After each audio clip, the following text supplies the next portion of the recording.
Right now at T-Mobile, we're getting rid of the trade-in headache. Switch with our Magenta Max plan and get the epic iPhone 12 with 5G on us, no trade-in required. Check out this great 4K video. I even posted it with 5G way out here. A new iPhone 12 on us, no trade-in required. T-Mobile, the leader in 5G. With 24 monthly bill credits plus tax for well-qualified buyers. Contact us before canceling to continue bill credits or credit stop and balance on required finance agreement due. Up to 2 per account. T-Mobile is the largest 5G network and named fastest by OpenSignal Awards and USA 5G User Experience Report July 2021. Details at T-Mobile.com. CareerBuilder is made for people who have that thing. You know, those superpowers that make you good at your job. The skills you bring to work. And CareerBuilder knows those skills make you right for other jobs too. Higher paying jobs with benefits. Jobs you never thought of trying. Are you a people person? Work from home as a customer service rep? Are you organized and like driving? Become a delivery driver. You have the skills it takes, and CareerBuilder.com has the jobs to get you hired fast. Visit CareerBuilder.com. At Metro by T-Mobile, we don't think you should pay extra for high-speed 5G data. Introducing the big 5G upgrade. Ditch your overpriced connection with Boost and Cricket and save half when you switch to Metro. Get 1 line of high-speed smartphone data, just $25 with 5G access included. Plus, get a free Samsung Galaxy 5G with trade-in. Rule your day with the big 5G upgrade. Only at Metro. Limited time in-store only. Save half based on 1 line Boost and Cricket Unlimited plan. See store for details.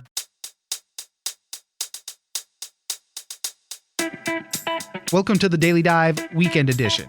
I'm Oscar Ramirez, and every week I explore the top stories making waves in the news and some that are just plain interesting. I'll connect you with the journalists and the people who know the story and bring you news without the noise so you can make an informed decision. You can catch a new episode of the Daily Dive every Monday through Friday, and it's ready when you wake up. On the Weekend Edition, I'll be bringing you some of the best stories from the week. This week, we also learned that COVID booster shots are coming this fall. The Biden administration has called for boosters to be available for those that are fully vaccinated with Pfizer or Moderna 8 months after their second shot. With the Delta variant, the coronavirus is still too widespread and too transmissible, and the outcome of the pandemic seems pretty certain. The virus is not going away and will be endemic. Sarah Zhang, staff writer at The Atlantic, joins us for how we're going to have to live with the coronavirus. The vaccines still protect really well against hospitalizations and death, but it is pretty clear that the vaccine is not effective right now against Delta as it was when we were seeing in the clinical trials. So the rationale that is coming from the Biden administration is that we want to boost people back up to kind of a level where we feel more confident in. And I think the other fear is that, maybe it's still protecting really well against serious disease now, but where's this going to look maybe another 6 months or 8 months from now? I think like in the US, we certainly have the shots. In fact, we have more shots than people are willing to take them right now. But I think that's actually maybe one of the other kind of bigger picture thing missing here is that a third shot will undoubtedly help boost up the immunity of people who take it. But the first shot for someone who has not been vaccinated is going to make much, much bigger of a difference. So should we be focusing our efforts on getting first shot to more people? And I think the other big picture question is the rest of the world. So much of the world still does not have enough access to vaccines to vaccinate everyone even once. So this is really, in some ways, reflecting how we in the U.S. are very lucky to be awash in vaccines. It would certainly help, but is it maybe the best use of a single dose of vaccine? Probably not. Right, exactly. And as you mentioned, just the response to Delta, rising cases, rising hospitalizations.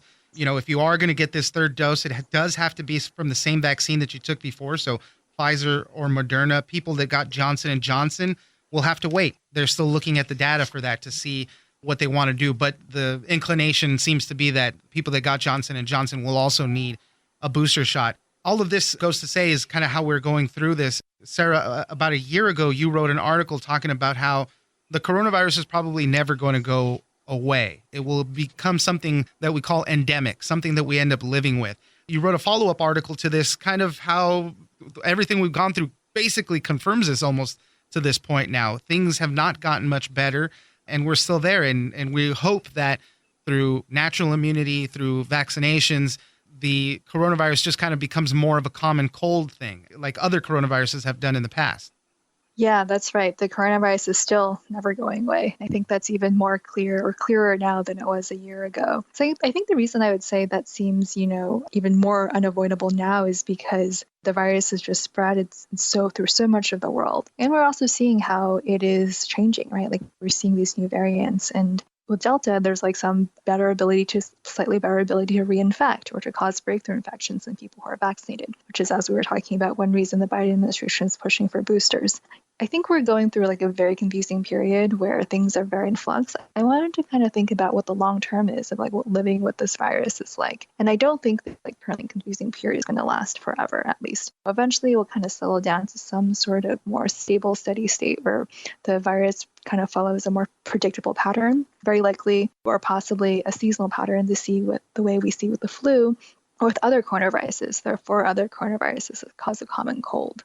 And we don't know if this coronavirus is going to behave exactly like the ones that already exist, but we have kind of, just as like one possible benchmark for how it might look in the long term. With the common cold coronaviruses, we sort of all get them when we're a kid. We probably exposed to them like before we were 2 or 3 years old. And then we always get reinfected. Immunity to coronaviruses does not last very long. But what happens is because we always get it as a kid, it's pretty mild.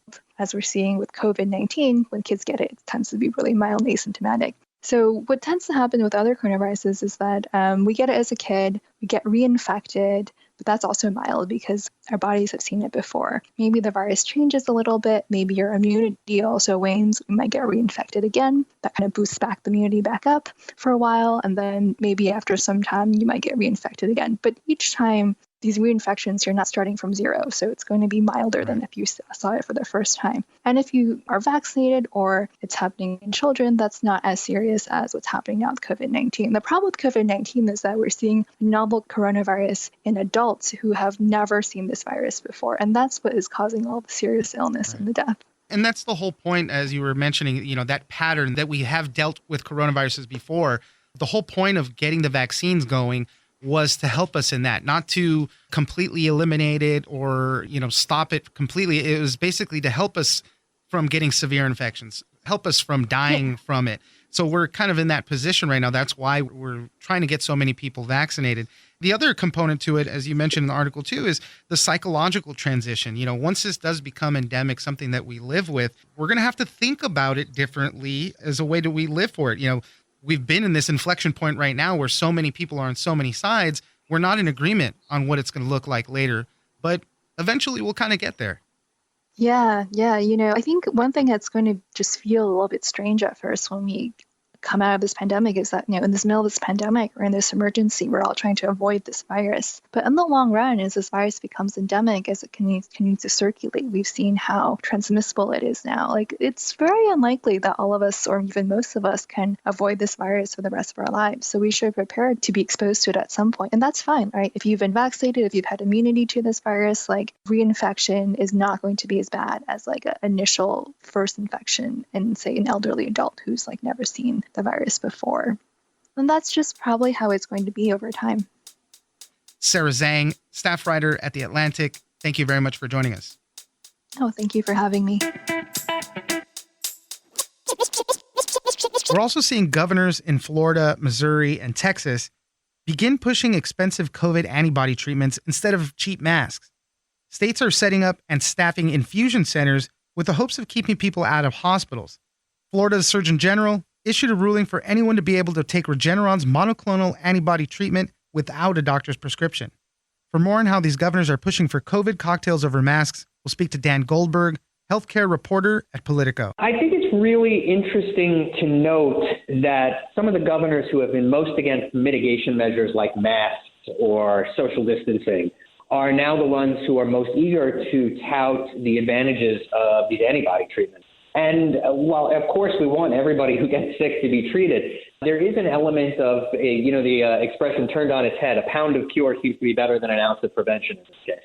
Yeah, I mean, it's an interesting thing because, these treatments aren't cheap. And we're trying to keep people out of hospital medical settings to prevent the system from getting overburdened. But Regeneron is one of these monoclonal antibody treatments that, these things need to be administered through IV by professionals, so it kind of complicates things, it seems like, more than it would just to go get your vaccine.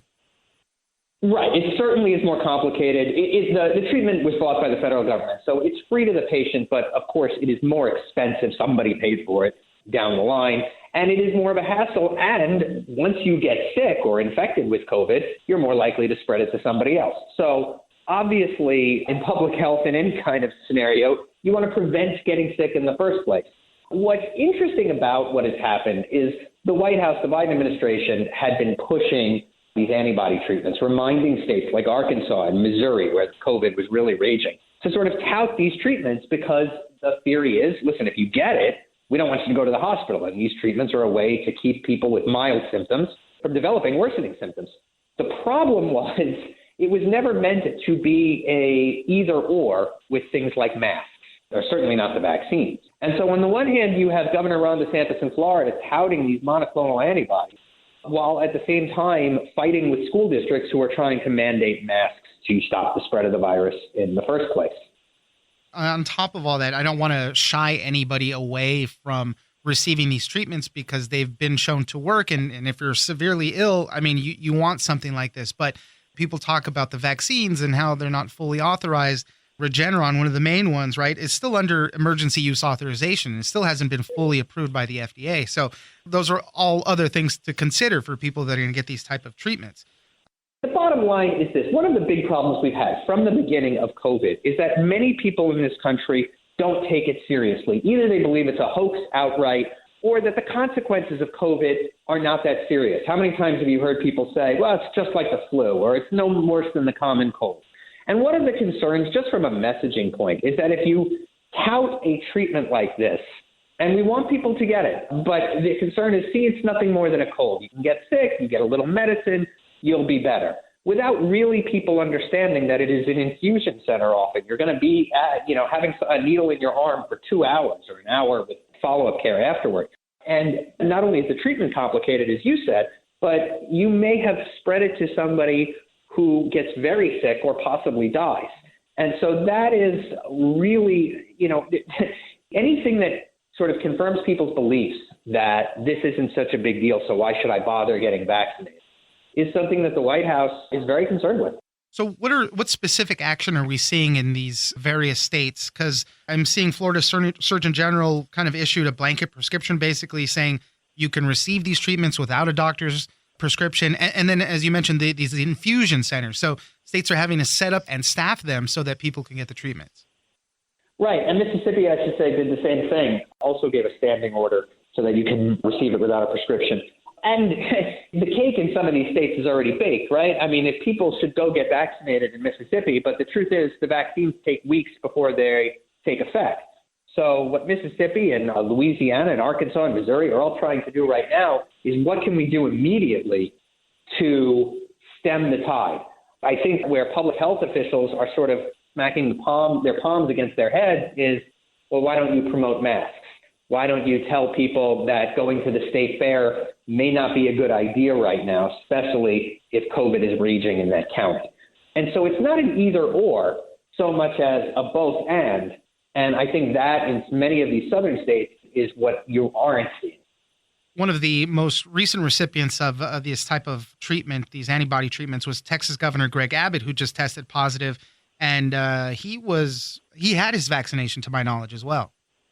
Yes, he did. He got vaccinated on television back months ago. I can't remember when.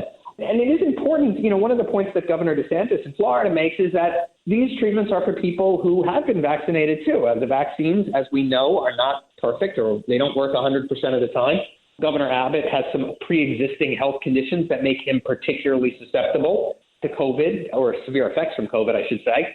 And so it's good that somebody who might be in a situation like Abbott where they've been vaccinated, get infected with COVID anyway, have the ability to take advantage of this.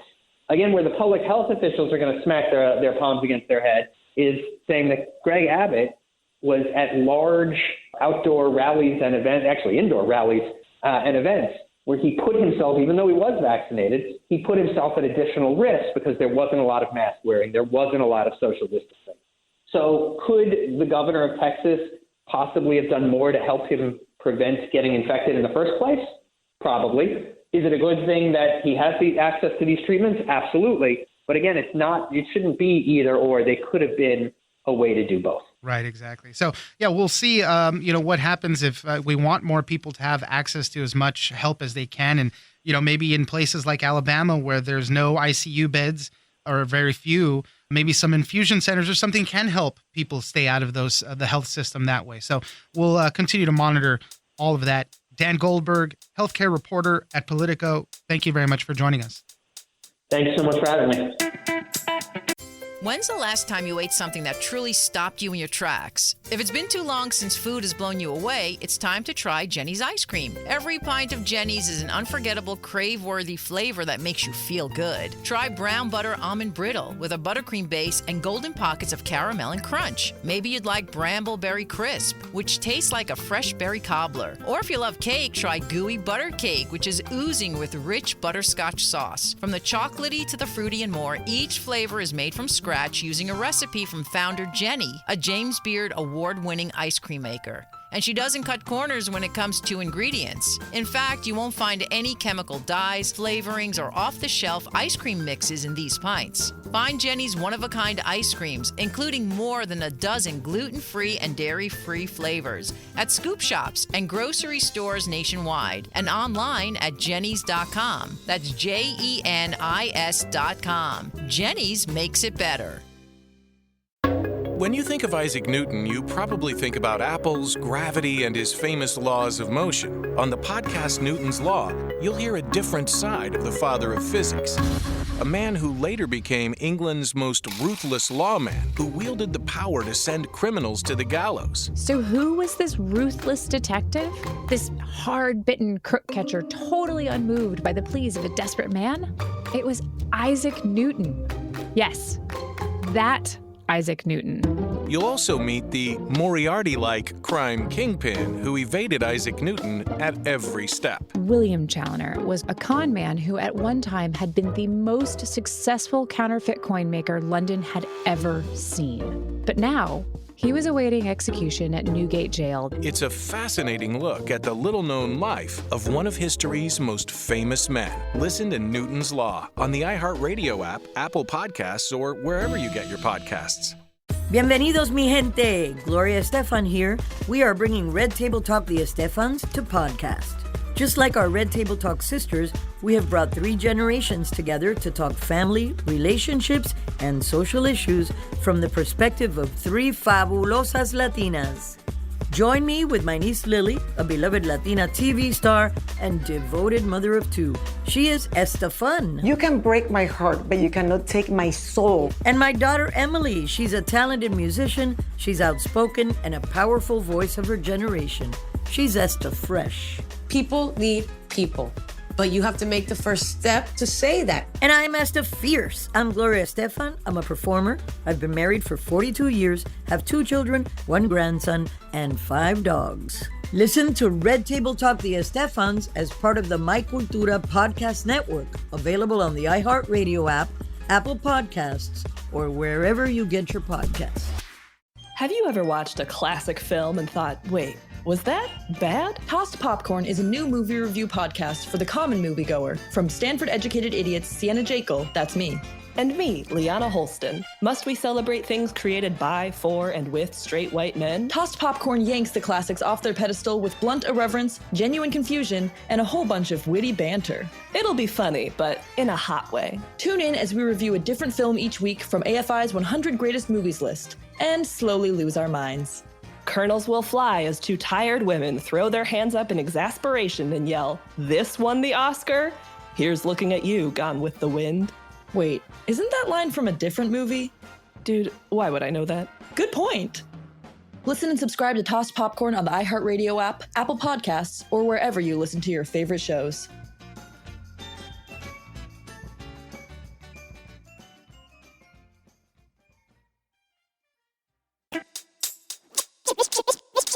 And finally, for this week, older millennials are beginning to enter their high earning years. But for many, it doesn't feel like it. With a higher debt to income ratio and delaying home ownership and having families, these higher earning years might not provide the financial security they were hoping for. For more on how millennials are still struggling despite making more, we'll speak to Julia Carpenter, personal finance reporter at the Wall Street Journal. Yeah, so you already mentioned some of it, thinking about how millennials were entering this period of their life with some different obligations, different than previous generations. They're carrying debt-to-income ratio that's 23% higher than previous generations, or 23% higher than expected. Based on previous generations, we owe a lot of this to the student debt crisis, of course, but also millennials were very much impacted by both recessions, the Great Recession of 2008, as well as the post-pandemic induced recession. So even though we're seeing really strong wage growth coming out of this pandemic, a really strong labor market, millennials entering this high earning year period are still trying to catch up from those previous hindrances.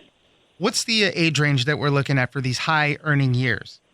High earning years typically fall between 35 to 44 or 45 to 54. But we see the biggest jump in income when somebody moves from the 25 to 34 bracket to the 35 to 44 bracket. And that's usually because education starts to pay off, advanced degrees start to pay off, or people get promotions. They move into senior levels at their company. They've kind of chosen their industry. They're in a career that maybe a career change had benefited from. They're sort of hitting their stride. And what kind of increases are they seeing? Because you had a couple statistics. In 1986, the weekly earnings jumped 16% for people moving into that bracket. We have some numbers for Gen X and then even for 2020. So what are the gains looking like?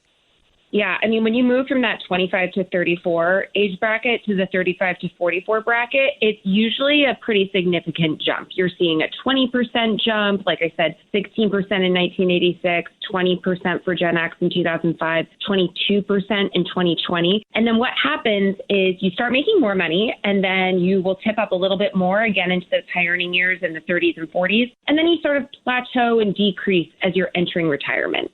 As we kind of been mentioning with the theme, though, you know, a lot of older millennials entering this phase right now might not feel like they're making that much more. There's a lot of other things going on with them. Cost of childcare you focused on in the piece. I mean, that's huge for so many families. I think someone said it's like taking on another mortgage in some cases. Childcare and nursery school are rising at roughly twice the pace of inflation, and that's been happening since 2000. So it's these really high prices people are paying for childcare and nursery school. So that's eating into those wage increases. You know, the woman I spoke with who you mentioned, you know, she referred to it as a mortgage payment. She crossed a personal income threshold. She felt really good about it, but then pretty much all of that extra pay went to childcare for her first child. And then her second raise, it went to childcare for her second child. So we're seeing more and more of these bigger ticket items eating into those wage increases. And purchasing power is also the same as it was 40 years ago. And in some ways, people look at that and say, oh, that's great. Our purchasing power for our salaries hasn't decreased, but also our purchasing power for our salaries hasn't increased either. So it puts these older millennials entering this period in really a tough spot. Stress was another thing that you focused on in the piece. And, you know, I couldn't keep thinking, you know, more money, more problems, right? You're making that more money, but things keep changing. And one of the people you spoke to, too, said that, yeah, you're making more money, but you might be working longer hours. There's more stress associated with it. There's a bunch of surveys of millennials saying that financial stress is really high and figures in their daily lives.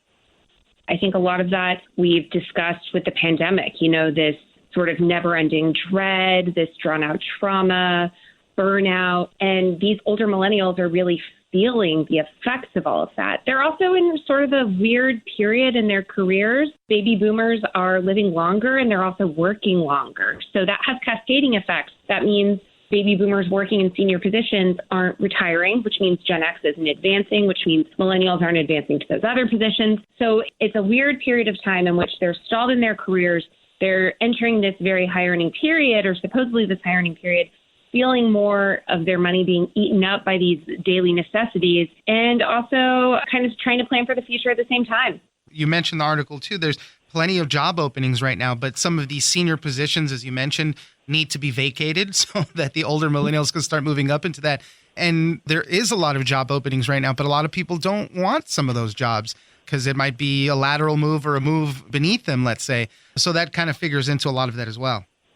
Absolutely. Yeah. I mean, when you look at the data in the third quarter of 2020, about 28.6, nearly 30 million baby boomers said that they were out of the workforce because of retirement. So on its face, that number looks huge, and it's increased. It's increased. You know, that's almost 30 million baby boomers. But then when you look at labor force participation, labor force participation for workers over 60 has increased. So people are working longer. We already know millennials have said that they plan to work longer, both because millennials are looking for meaning in their jobs, as many have reported, but also because they feel like they're going to need to work longer in order to make it work financially.